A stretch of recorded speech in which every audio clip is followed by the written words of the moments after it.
Mesdames et messieurs, bienvenue et merci de regarder RTI 1. Voici les titres de cette édition. L'ambassadrice du Canada, Mme Patricia McCulloch, est allée faire ses adieux au président de la République, Alassane Ouattara. Elle est en fin de mission en Côte d'Ivoire. C'était ce matin au palais présidentiel.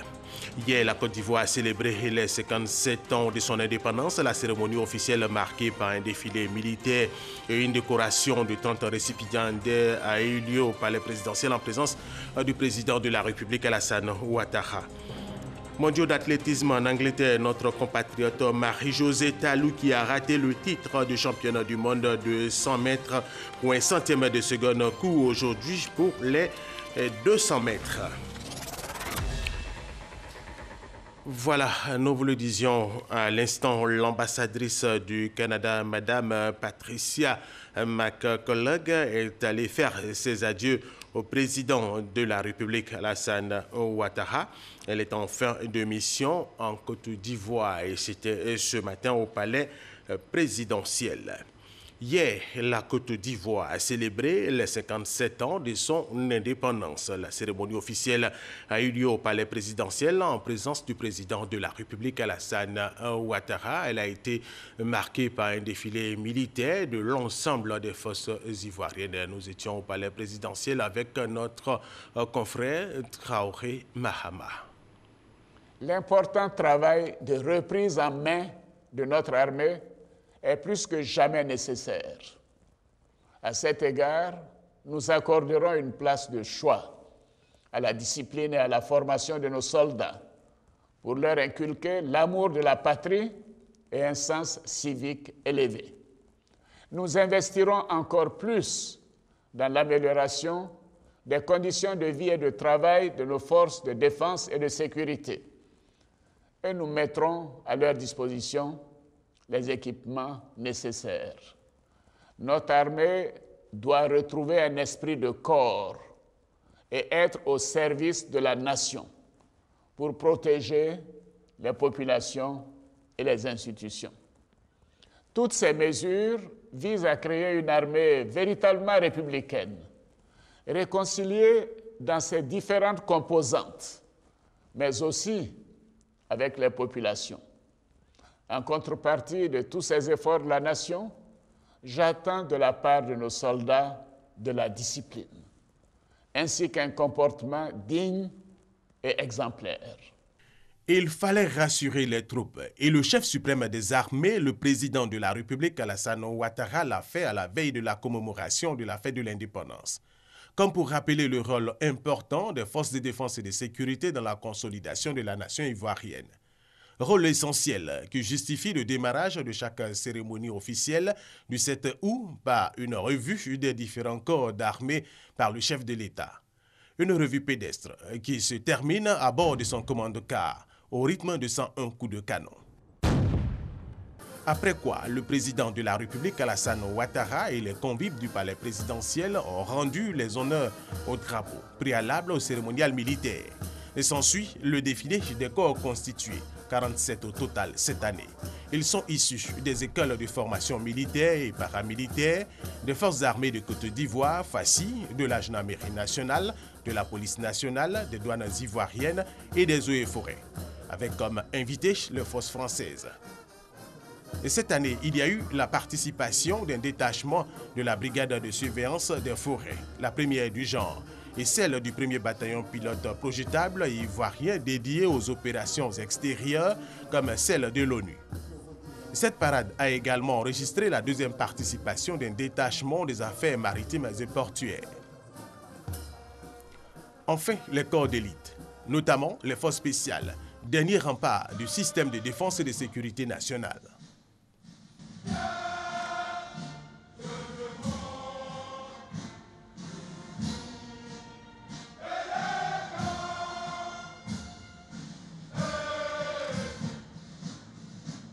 Et la garde républicaine, chargée de la sécurité du président de la République, Alassane Ouattara, des hautes autorités de l'État et des institutions.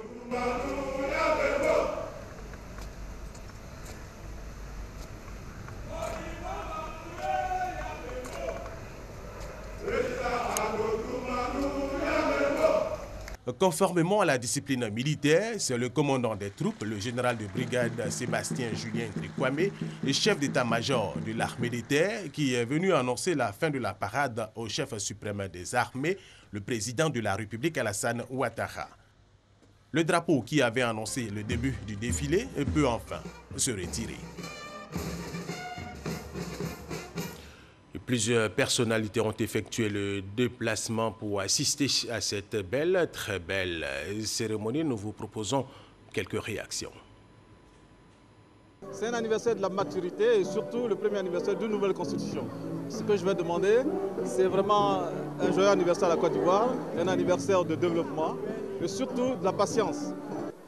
N'est-ce pas, à l'occasion de cette fête anniversaire de notre indépendance, le président a fait le bilan, un bilan largement positif dans tous les domaines économiques, sociaux et sur le plan de la sécurité.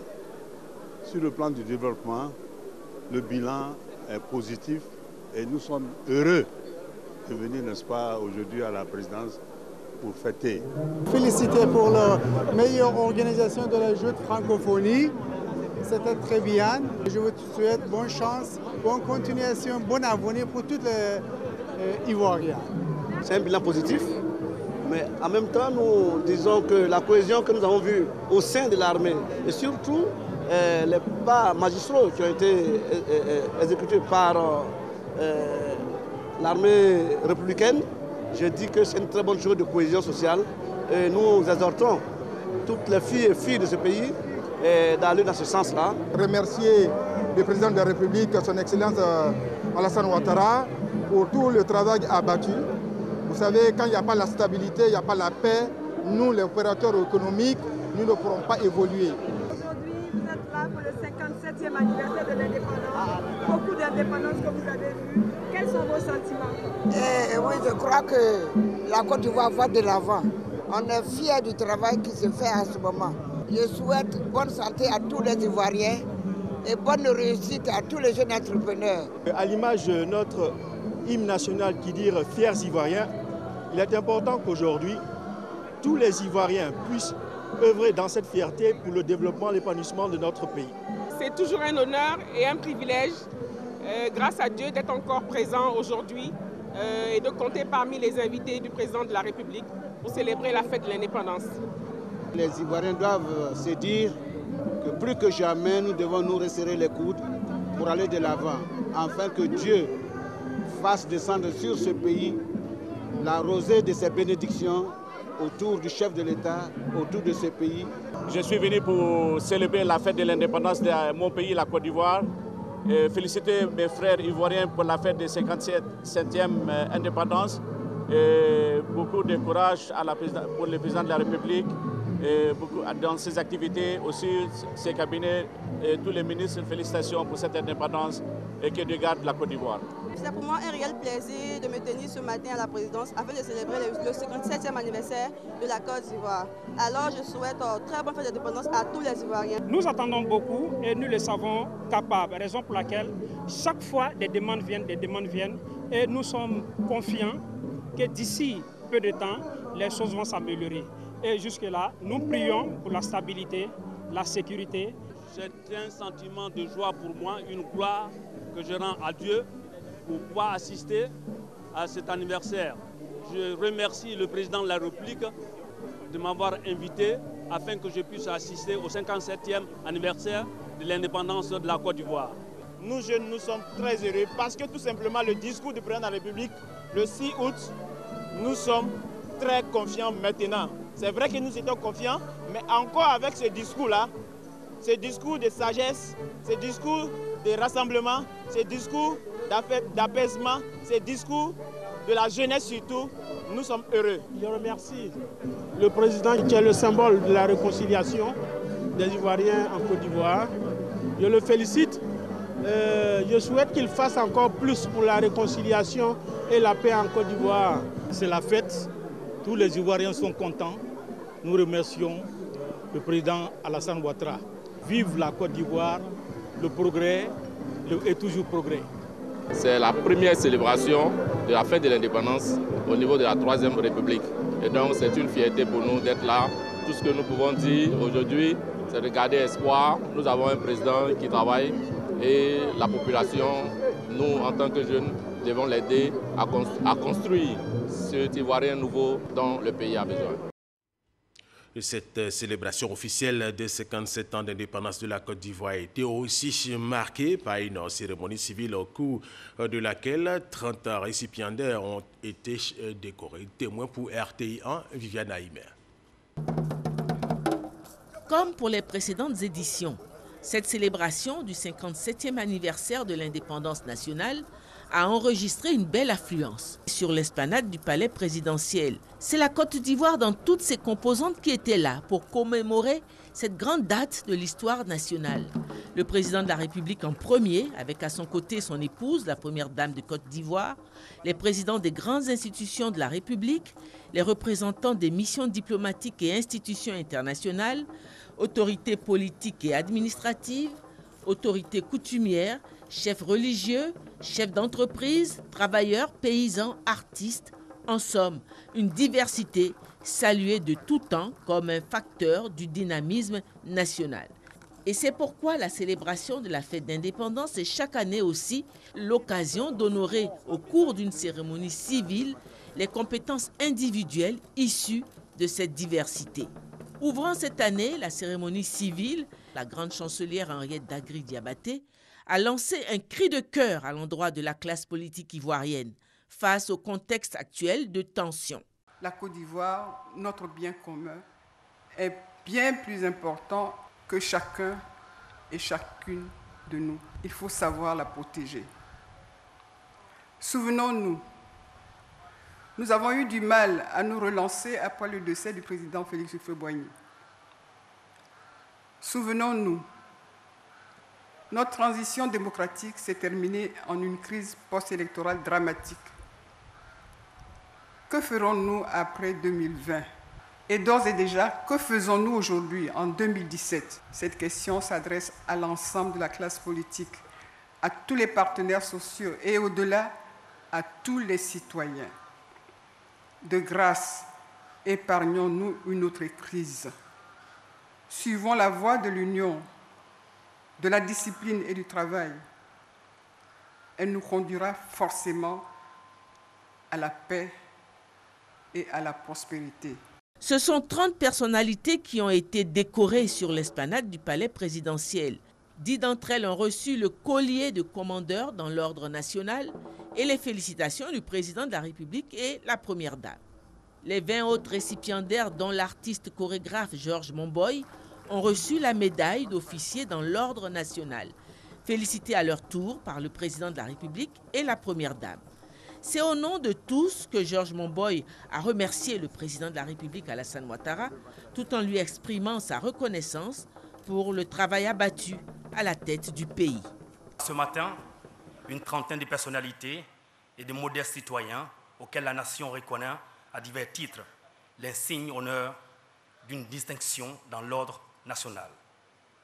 Parmi nous, des ministres, des magistrats de haut rang, des directeurs généraux des services publics et de grandes firmes privées, des médecins émérites, mais aussi une femme de Dieu, un artiste, danseur, chorégraphe, metteur en scène, en l'occurrence, votre serviteur. Vous venez de nous donner un peu plus de force, d'énergie pour aller de l'avant. Et nous espérons que nos collaborateurs, nos voisins sauront s'inspirer de nos modestes qualités en nous laissant nos défauts. Monsieur le Président, vous avez fait beaucoup pour notre pays. Vous pouvez compter sur notre modeste contribution. Que le Seigneur vous accompagne. Si la fin de cette cérémonie de décoration mettait un terme aux festivités officielles de ce 57e anniversaire de l'indépendance, la fête, elle, s'est poursuivie dans les jardins du palais présidentiel. Voilà, nous vous proposons d'autres réactions justement de personnalités d'Ivoiriens pour qui la Côte d'Ivoire, qui a 57 ans, doit toujours se mettre au travail et poursuivre son processus de développement. Je pense qu'avoir aujourd'hui cette distinction rejaillit sur tout le cabinet de la Première Dame, rejaillit sur ma patronne, la Première Dame, pour qui nous faisons ce travail. Et je lui dis un grand merci. Pour nous, les enfants des indépendances, c'est le moment de prendre le flambeau. Prendre le flambeau pour le porter plus haut tracer les sillons d'une Côte d'Ivoire de paix, de réconciliation et de développement. Au-delà de 50 ans déjà, il y a beaucoup de choses dans la vie même d'un homme.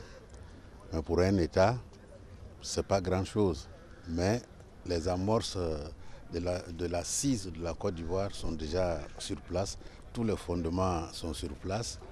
Et je crois que fêter les 55 ans, c'est une bonne chose pour notre pays. Inviter les Ivoiriens à la patience, les travaux, les projets sont en cours et bientôt les Ivoiriens seront satisfaits. Je dis merci au président de la République, je dis merci à tous ceux qui ont œuvré à ce que cette distinction soit là aujourd'hui. Et puis l'indépendance aussi est là. Et la Côte d'Ivoire fête ses 57 ans. 57 ans, ça se fête, ça se célèbre. Le sentiment qui m'anime, c'est un sentiment de joie et de fierté pour la reconnaissance du travail abattu. Et nous espérons pouvoir garder le cap pour la génération future et servir d'exemple. Cette distinction, pour moi, est source, je dirais, de satisfaction personnelle et surtout le couronnement et le début d'une activité plus accrue au profit de la nation qui aujourd'hui reconnaît mes mérites. Un message de paix, un message de reconnaissance à l'endroit de Monsieur le chef de l'État, Monsieur le président de la République, qui porte la Côte d'Ivoire à bout de bras. Nous sommes reconnaissants de tous les efforts qu'il fait pour chacun des Ivoiriens que nous sommes et pour tous ceux qui habitent la Côte d'Ivoire. Nous sommes avec lui, nous le soutenons, nous le soutiendrons pour toutes ses actions en faveur des Ivoiriens que nous sommes. Au regard de tous les acquis que le président de la République a à son actif, il est important que tous les Ivoiriens se mettent en ordre pour pouvoir lui permettre d'assurer le développement de la Côte d'Ivoire. Vous avez pu noter que le président de la République a insisté sur son engagement de faire de la Côte d'Ivoire un pays émergent à l'horizon 2020. S'il veut un pays émergent à l'horizon 2020, ce n'est pas forcément pour lui. C'est pour la génération à venir, c'est pour les jeunes. Et j'engage toute la jeunesse à suivre l'orientation du président de la République. Nous sommes vraiment en partance vers l'émergence souhaitée par le président de la République. L'espoir donc est permis et que tout le monde se mette au travail. Et je le dis en connaissance de cause, moi qui viens de recevoir le prix de meilleur élu de Côte d'Ivoire. Une très bonne fête d'indépendance pour la 57e indépendance de la Côte d'Ivoire. Je suis très ému pour cette célébration qui s'est présentée ce matin à la présidence de la République. C'est juste pour dire bonne fête d'indépendance à nos frères et nos sœurs ivoiriens. Il faut la paix, la réconciliation, la cohésion sociale. Nous constatons que la Côte d'Ivoire, chaque année, gagne en maturité et est en train de consolider cette paix-là. Je souhaite bonne fête à tous les Ivoiriens. J'aimerais dire aux Ivoiriens de retenir le message du président hier à la nation, un message très fort. Bonne fête et à l'année prochaine. On souhaite que cette année soit une année vraiment de prospérité et une année de réussite pour tout le monde. Vraiment, la Côte d'Ivoire, on a besoin de paix, mais rien que la paix. J'ai l'âge de la Côte d'Ivoire, 57 ans de souveraineté nationale. Ça se fête et nous avons tous suivi le discours à la nation présenté par le chef de l'État, son Excellence Alassane Ouattara, et a demandé à tous les Ivoiriens de s'engager et de se tourner résolument vers la paix et le développement. Donc nous sommes satisfaits et nous sommes très heureux.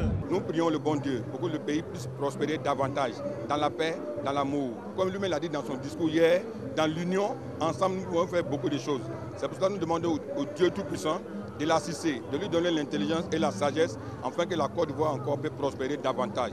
Vraiment, que Dieu bénisse la Côte d'Ivoire. D'autres localités du pays ont célébré les 57 ans d'indépendance de la Côte d'Ivoire et toutes ces célébrations ont été suivies par nos reporters. Voici leur compte rendu. À Alépé, c'est la place de la Paix qui a abrité les festivités marquant les 57 ans d'indépendance de la Côte d'Ivoire. À cette occasion, le préfet Nanou Benjamin a salué les efforts du président Alassane Ouattara dans sa politique d'améliorer les conditions de vie des Ivoiriens. Face à la rareté des logements qui oblige certains fonctionnaires à résider à Abidjan, l'équipe municipale entend faciliter les procédures d'acquisition de terrains urbains. Salut aux couleurs, passage en revue des troupes, prestations d'artistes ont été les moments forts de cette célébration. La célébration du 57e anniversaire de l'indépendance de la Côte d'Ivoire a été l'occasion pour les populations de Katiola de se mobiliser pour dire merci au président de la République pour ses actions de développement. Le préfet de région, Zamele Kwame, a rappelé les acquis de la Côte d'Ivoire, dont le couronnement aura été l'organisation réussie des récents Jeux de la francophonie. Les meilleurs élèves et établissements scolaires du département ont été ensuite distingués. Le royaume baoulé n'a pas dérogé à la tradition de célébration de l'anniversaire de l'indépendance de la Côte d'Ivoire. Le développement de la localité était au centre du discours du préfet. Coulibaly Gando a salué les efforts consentis par le président de la République Alassane Ouattara pour le département de Sakassou. Il a engagé les cadres à continuer l'œuvre de reconstruction initiée par le chef de l'État. Défilé des forces de défense, paramilitaires et des prestations artistiques ont ponctué le 57e anniversaire de l'indépendance de la Côte d'Ivoire à Sakassou. La sous-préfecture de Bako a également célébré le 57e anniversaire de l'indépendance de la Côte d'Ivoire. Le sous-préfet Alain Djedje a salué la forte mobilisation des populations. Après le défilé traditionnel, des kits scolaires ont été remis aux meilleurs élèves des écoles primaires, de l'école franco-arabe et du collège moderne de Bako. Un match de football dénommé Coupe de l'Indépendance a été organisé. Il a vu la victoire de l'équipe de Bako, 1-0 face à celle de Ferré-Mondougou. Les festivités ont débuté dans la sous-préfecture d'Azaguié par un match de football doté du trophée de la réconciliation. Après les honneurs militaires, le nouveau sous-préfet d'Azaguié, Ibrahima Bakayeko, dans son adresse à ses administrés, a tout d'abord salué leur présence qui dénote de l'intérêt qu'ils accordent à leur localité avant de leur livrer son message de paix. La fin de la cérémonie a été marquée par une page culturelle suivie de défilés militaires et civils. L'œuvre de construction nationale à la sortie de crises successives appelle de la patience.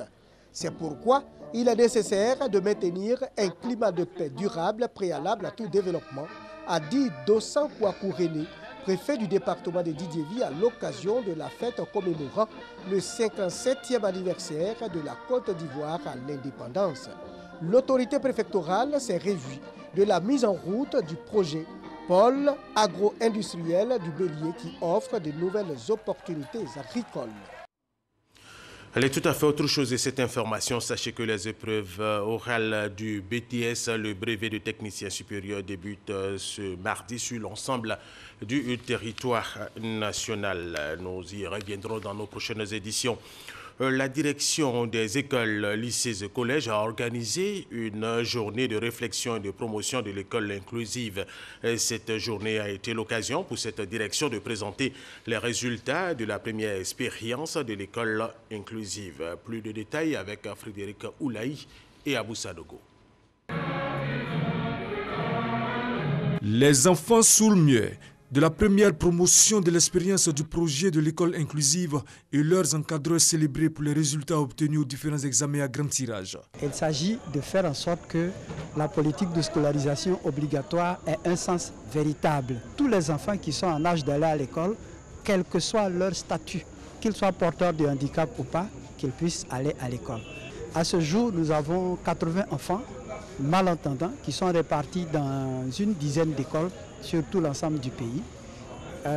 Parmi eux, il y a 12, les premiers qui ont commencé le projet, qui sont arrivés en classe de CM2, dans des salles de classe ordinaires, je répète, et tous les 12 sont reçus à l'entrée en 6e, avec des notes allant de 111 à 141 points. L'accès à l'école, c'est un droit pour tous les enfants de Côte d'Ivoire. Et les enfants en situation de handicap sont des enfants de citoyens ivoiriens. Et donc, de façon que pour promouvoir une bonne inclusion sociale, il faut absolument passer par une bonne inclusion scolaire. Dispenser les cours aux personnes malentendantes, un engagement passionnant pour les encadreurs. Dans ma classe, j'ai eu 100%. Sur 3 élèves, les 3 passent en classe supérieure. Eux, vraiment, c'est encourageant. Eux, ça me fait plaisir lorsqu'ils voient vraiment un enfant qui n'attend pas, que je forme, qui passe en classe supérieure, vraiment, ça me réjouit. La ministre de la Solidarité, de la Femme et de la Protection de l'Enfant, Maria Toukouni, a salué les performances réalisées par l'école ivoirienne de 2011 à 2017. Elle plaide pour l'égalité des chances dans tous les domaines d'activité, notamment dans l'éducation. Faire la promotion de l'école inclusive, c'est faire la promotion de la cohésion sociale. C'est également faire la promotion du bien-être des familles. Pourquoi? Parce que cela permet de lutter contre les inégalités, de minimiser les frustrations, de contribuer au développement personnel pour les personnes qui s'engagent et de favoriser l'épanouissement des familles. Le projet de l'école inclusive s'inscrit dans le cadre de l'école obligatoire voulu par le gouvernement. Les résultats de cette première expérience sont jugés satisfaisants.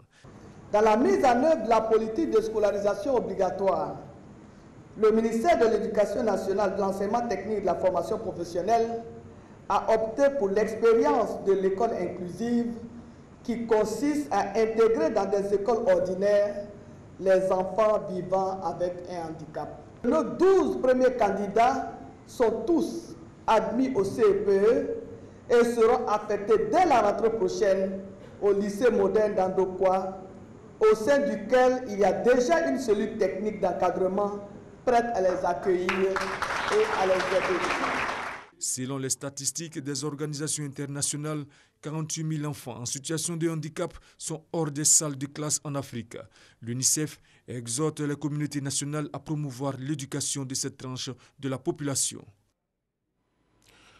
Le ministère de la Femme, de la Protection de l'Enfant et de la Solidarité organise une campagne d'appui aux orphelins, enfants vulnérables et aux familles vulnérables. Cette activité vise à contribuer à l'amélioration de leurs conditions de vie. Ami Sissoko. 3 petits-enfants, mais pas seulement. Un quotidien difficile. C'est le vécu de cette veuve. Ce sont les enfants de ma fille.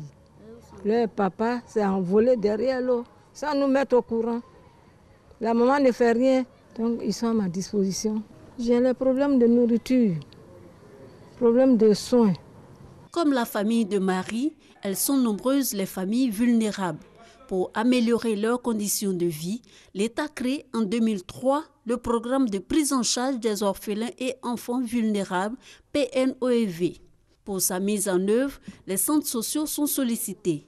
Ici, au complexe socio-éducatif de Port-Boué, 10 familles pilotes bénéficient d'un soutien en vivre et non-vivre. Pour notre ministère, nous avons environ une quarantaine de centres sociaux. Donc, nous avons décidé cette année de couvrir à peu près 15 centres. Donc, par centre, nous touchons 10 familles. Pour une famille, nous avons à peu près 3 à 4 OEV. Donc, ça veut dire que ce que nous donnons, ça permet de prendre en charge à peu près 4 enfants par famille. Donc, disons 40 enfants par centre social. En fonction de l'état des lieux, il y a des besoins qui sont exprimés. Et justement, en fonction des besoins, on regarde les ressources disponibles ou on va à la recherche de ressources pour pouvoir adresser toutes les questions auxquelles nous sommes confrontés. Et le ministère de la Solidarité ne va pas se dérober de ses responsabilités régaliennes. Ce don, un réconfort pour les bénéficiaires. Ça peut me faire au moins 1 mois, 2 mois. Un peu, le savon, pâte, tout ça là. Nous sommes vraiment très heureux parce que vraiment on avait besoin vraiment de ça. Nous ne sommes pas les seuls bénéficiaires. Voilà, c'est ce que l'État a pu faire pour nous. Alors nous leur disons vraiment merci. À Boisseau, Adjamé et Koumassi ont déjà été visités par les équipes du ministère de la Femme, de la Protection de l'Enfant et de la Solidarité. La campagne d'appui aux orphelins, aux enfants vulnérables et à leurs familles a démarré le 1er août et prendra fin le 12 août. Elle va s'étendre à plusieurs villes du pays. Autre titre de cette édition mondiale d'athlétisme en Angleterre, notre compatriote Marie-Josée Talou qui a raté le titre de championne du monde de 100 mètres pour un centième de seconde en cours aujourd'hui pour les 200 mètres. Allez, vivement cette médaille d'or, Marie-Josée Talou. Voilà, et nous allons terminer avec cette information. Les Kenyans sont depuis ce matin aux urnes pour des élections générales sous tension. Le candidat de l'opposition, Raila Odinga, accuse le camp du président Uhuru Kenyatta de préparer des fraudes pour se maintenir au pouvoir. Le climat s'est assombri ces 8 derniers jours avec l'assassinat des responsables informatiques de la commission électorale et un raid présumé des forces de l'ordre contre un centre de décompte des voix de l'opposition catégoriquement démenti par la police nationale kenyane. Voilà. Et c'est la fin de cette édition. Merci de l'avoir suivi. Restez avec nous sur RTI.